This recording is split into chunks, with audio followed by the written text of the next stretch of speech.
Today, I'm baking what some people have told me are the best pumpkin scones they've ever had.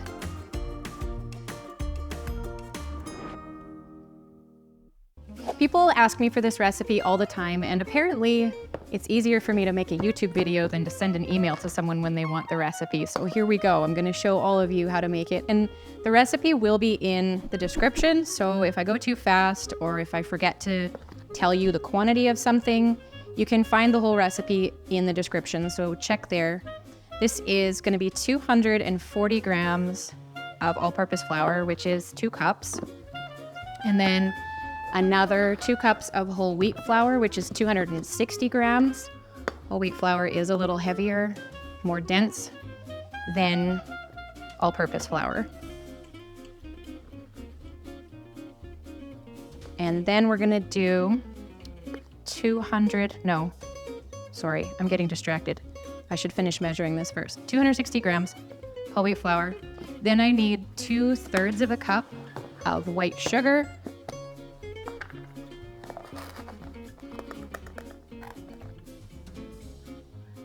And 2 tablespoons of baking powder.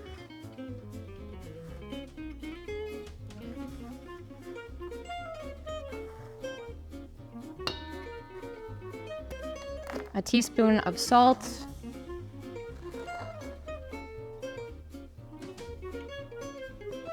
And then all of your pumpkin pie spices. I suppose you could use an actual pumpkin pie spice blend. I don't have one. And so I just measure everything out according to our taste. So that ends up being a teaspoon of cinnamon and a teaspoon of nutmeg. That's gonna be all of that. Teaspoon of cinnamon, a teaspoon of nutmeg,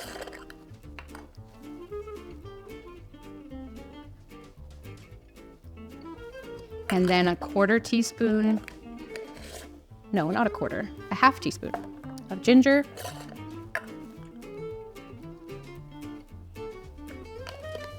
and a half a teaspoon of clove. So that works out to 3 teaspoons of spice altogether. So if you had a pumpkin pie spice blend, you could just do 3 teaspoons of pumpkin pie spice, and that would probably end up with a very similar taste profile. So now I'm going to just mix this all together to combine it.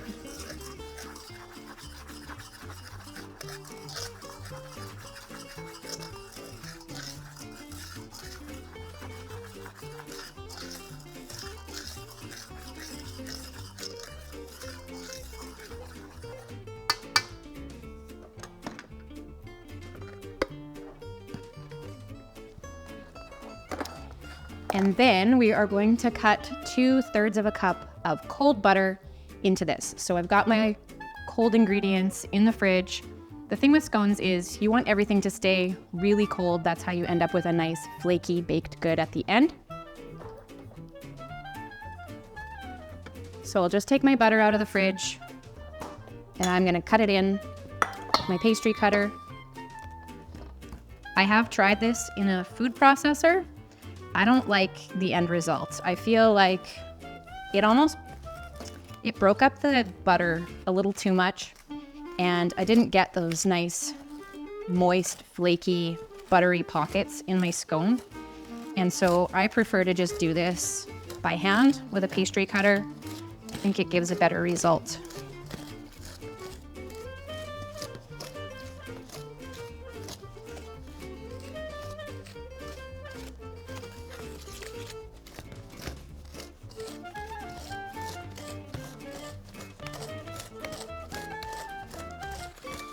I like to just go back and forth across the bowl, and I rotate the bowl as I'm cutting, and then that makes sure that I've covered all the areas of this mixture pretty thoroughly. And you're wanting to get just pea-sized chunks of butter in here.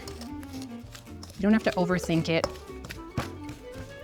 Just don't want it too big. And if you're doing it by hand, you're likely not going to run the risk of cutting it too fine like you would in a food processor. So I think that looks good. Now I'm gonna move this to the fridge because I want that butter to stay really cold.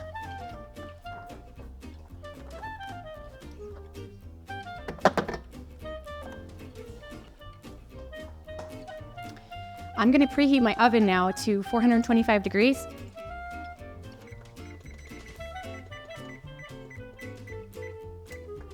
And I've got my racks, not at the bottom, but one up from the bottom, and then sort of 2 spaces above that. I don't know, every oven is kind of different how you'd set it up, but I'm going to have one pan above the other, and halfway through the bake time, I'm gonna switch them so that they get an even amount of baking. And now I'm going to mix my pumpkin puree, my eggs, and I need half and half as well.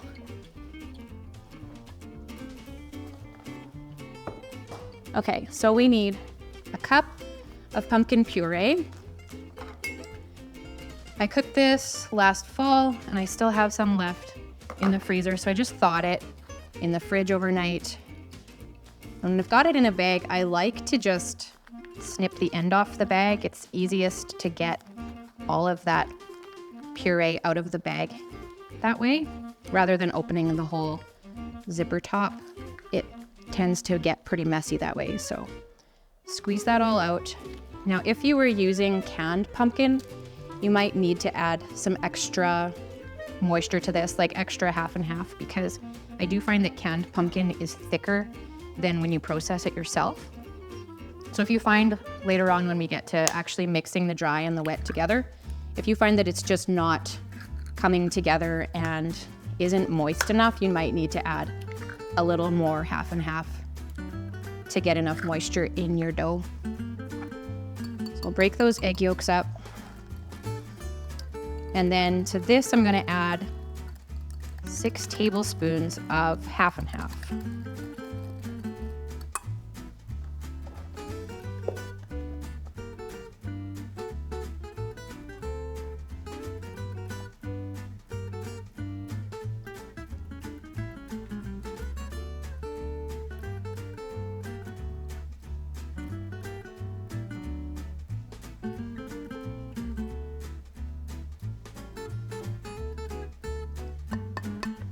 You could also do a 1/4 cup plus 2 tablespoons, but I didn't feel like making my measuring cup dirty if I was already making the tablespoon measure dirty. Just get that nice and smooth, and then we're gonna get our dry ingredients back out of the fridge and mix these together. But before I do that, I'm gonna clean up my space here because I need to get my dough onto the counter, and I don't have room for that right now. So give me a second while I clean up.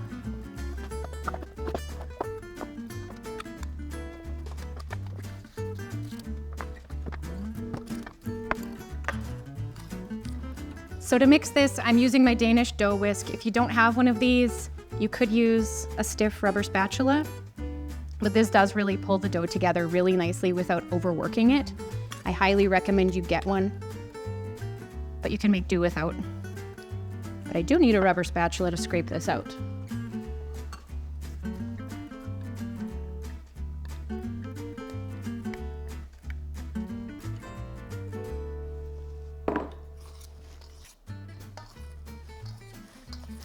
I just fold it together kind of like a muffin.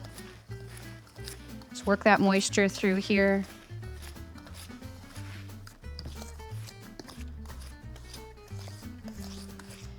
Until it's basically moistened. There might be a little bit of dry spots left by the end, but mostly you should be able to get those dry spots worked into the dough with this whisk.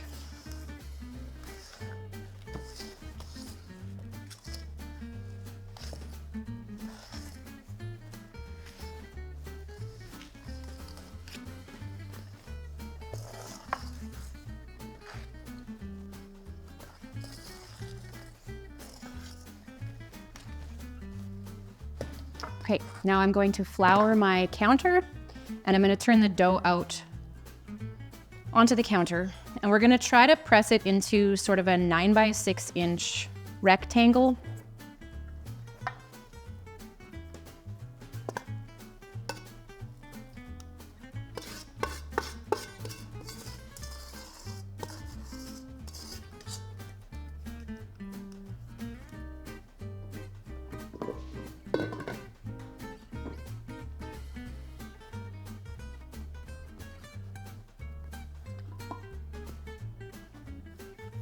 And I want to flour my hands and flour the top of that dough a little bit.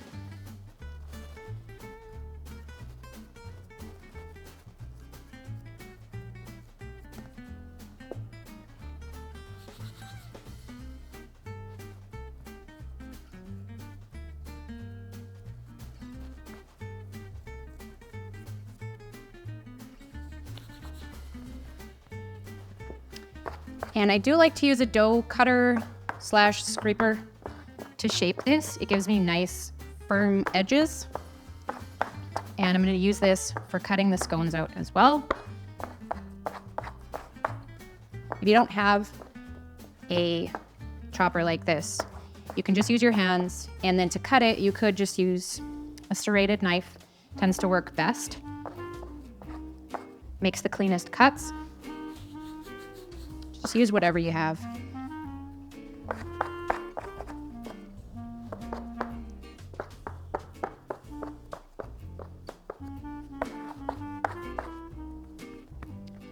Just want to have a uniform thickness throughout this thing. So I like to also make sure I have nice, sharp, tight corners because I like my scones to be fairly uniform shape. And if they're rounded in the edges, then it just doesn't look right to me.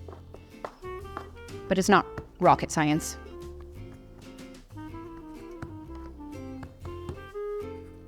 Okay. This is a little bigger than 6 inches this way, but it'll be fine.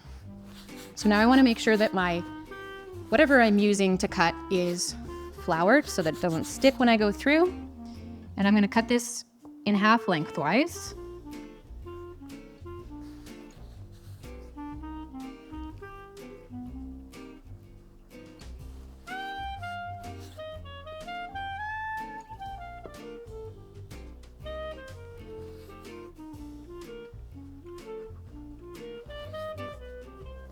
And then I'm going to cut it into thirds.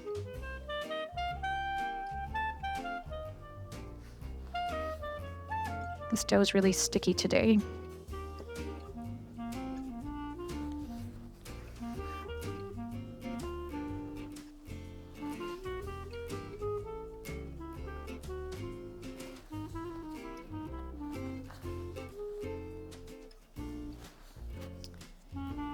And then I'm going to cut diagonally to make large triangles.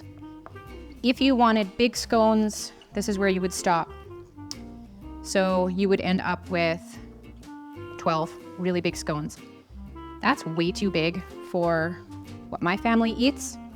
I don't doubt that some of them could eat a scone that big in a single sitting, but then things disappear way too fast. So I like to make things last a little longer. I cut them smaller.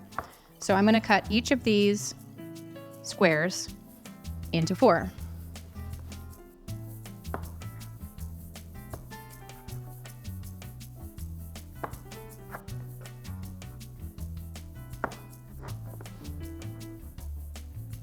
So sticky today.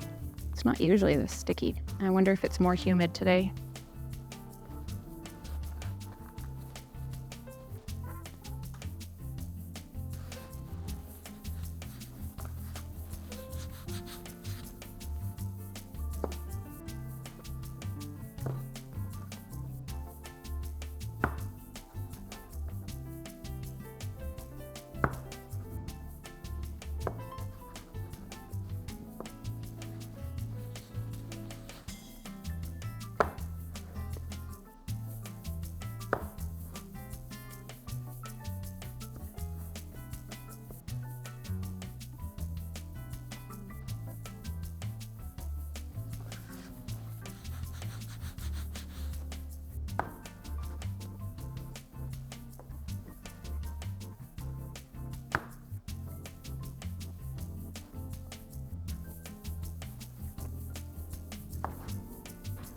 Okay, now that I've got everything cut out, I'm gonna get these onto some baking sheets and I'm gonna throw them in the fridge for probably 10 to 15 minutes just so they can firm up.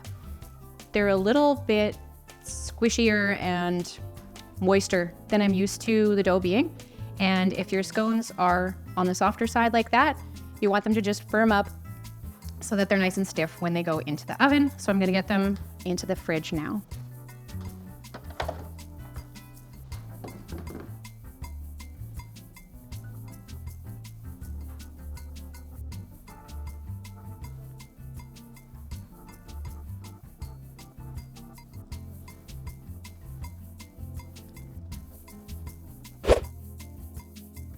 My scones have been in the fridge for 10 minutes, so I'm gonna pull them out now. I'm gonna put them in my 425-degree oven for about 15 minutes. We're just looking for a bit of browning on top and also a bit of butter sizzling under the bottom. If you lift them up, they should be a little bit brown on the bottom as well. So if you made bigger scones, you'd wanna bake them longer, but I find when I cut them into the smaller sizes, about 15 minutes is a good target to hit for.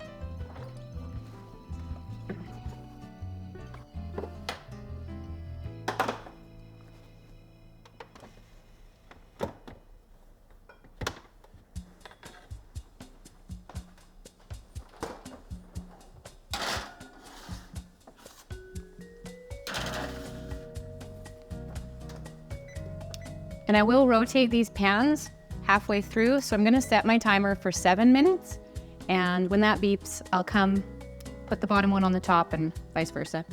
While the scones are baking, I'm gonna make the glaze that I'm gonna put on them after they've cooled. So for that, all I need is a cup of powdered sugar and 2 tablespoons of milk.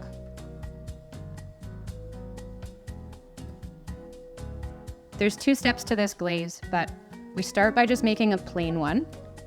This is gonna be a white powdered sugar glaze that we're gonna paint on top of the scones with a pastry brush. And then with whatever is left over, we're gonna add spice to it and drizzle that over top of the scones as well.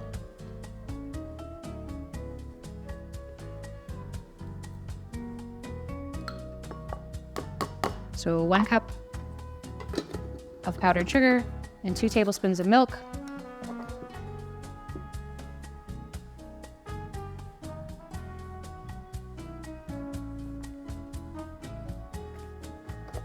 And then I'll mix that up. We're looking for a consistency that is a little on the thicker side.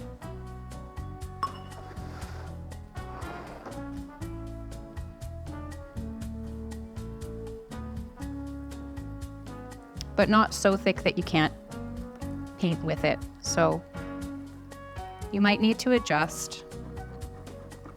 Maybe a little extra milk if it's too thick, or extra sugar if it's not thick enough, but this looks like a good thickness for what we're trying to do.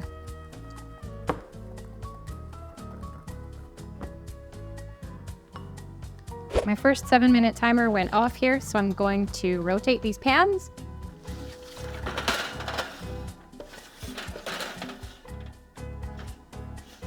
And swap the racks. And then I'll set a timer for 8 minutes to finish up here.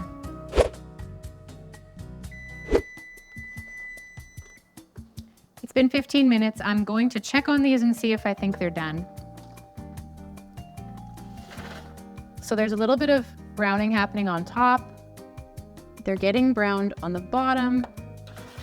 I feel like they could use a couple more minutes.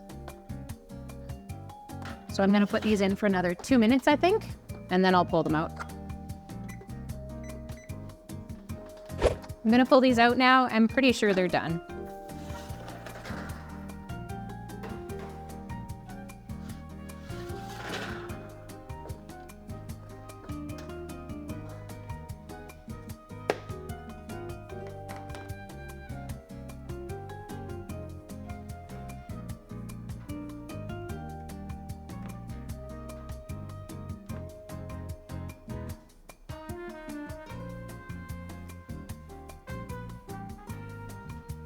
I'm just transferring them directly to a cooling rack.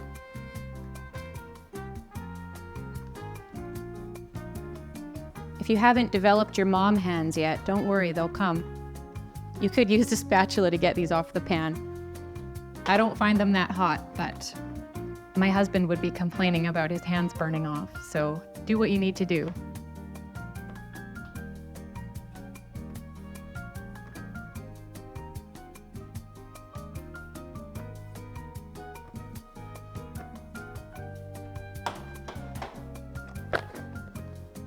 Now we're gonna put this glaze onto the scones.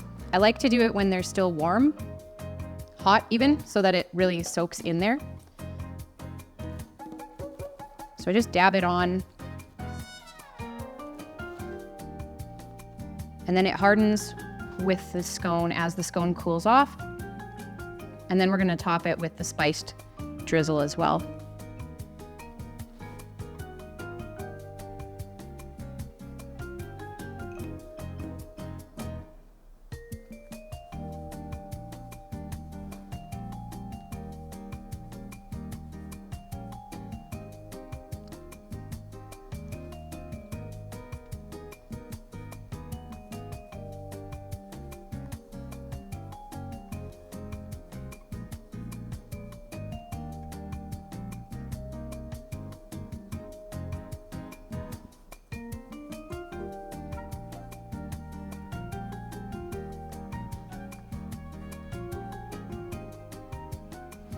These silicone pastry brushes, I got these from the dollar store. They got a 2-pack for probably $1.25 or something.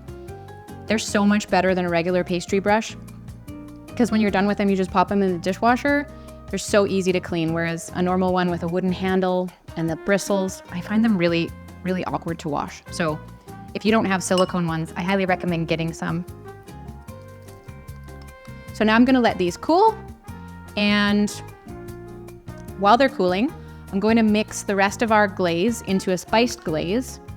For that, we're gonna add the same spices that we put into the scones into the remainder of our white glaze here. So this is kind of just eyeballing it. I'm gonna start with a 1/4 teaspoon of cinnamon and 1/8 of a teaspoon of nutmeg, and then a pinch of ginger and cloves.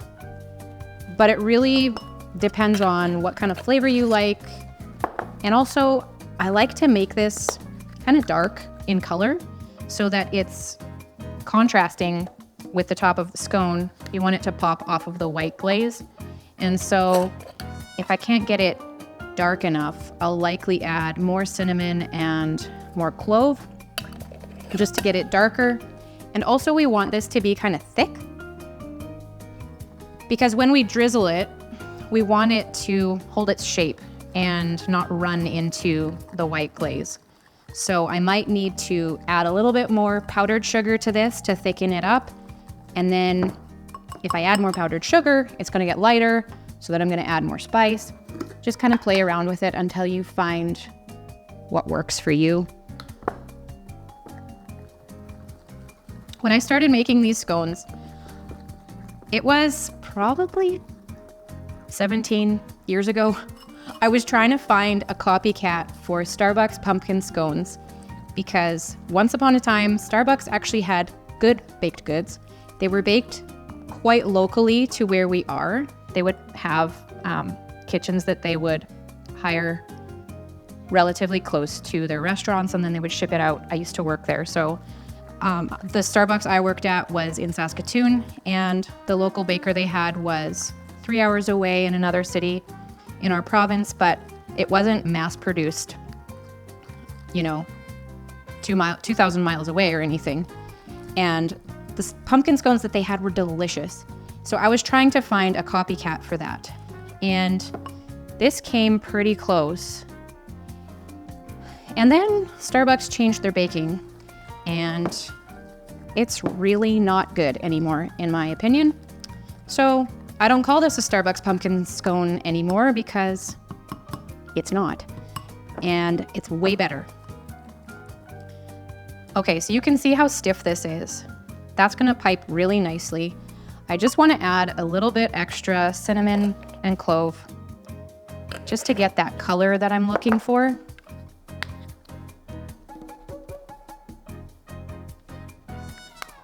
And then I'm gonna transfer it to a Ziploc bag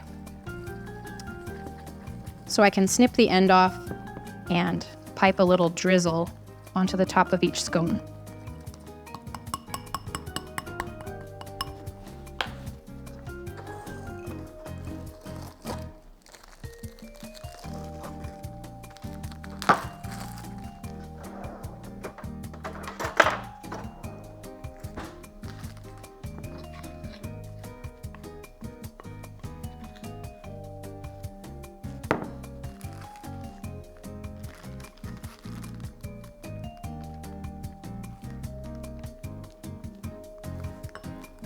I don't worry about getting every last drop of it because this is probably way more than I'm actually gonna need. So I just seal it up and I'm gonna snip the end off.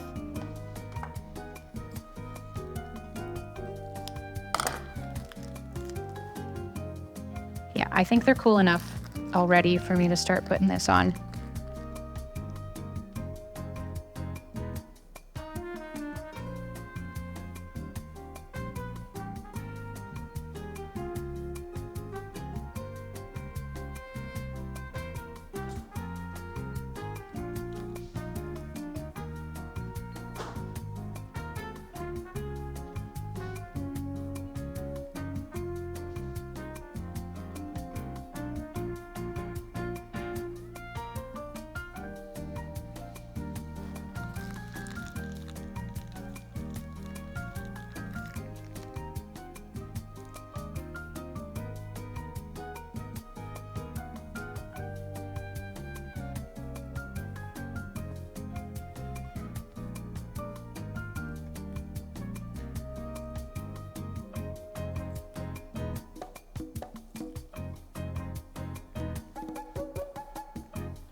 That's it, we're done.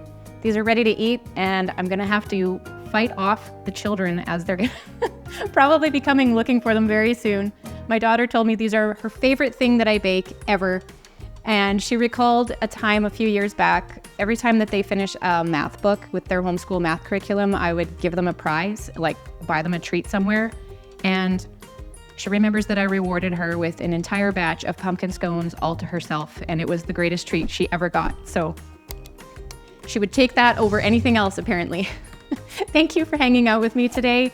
I hope you give these a try. If you do, would you please let me know what you think and what kind of pumpkin-y things are you making for fall right now? I'd love to hear it.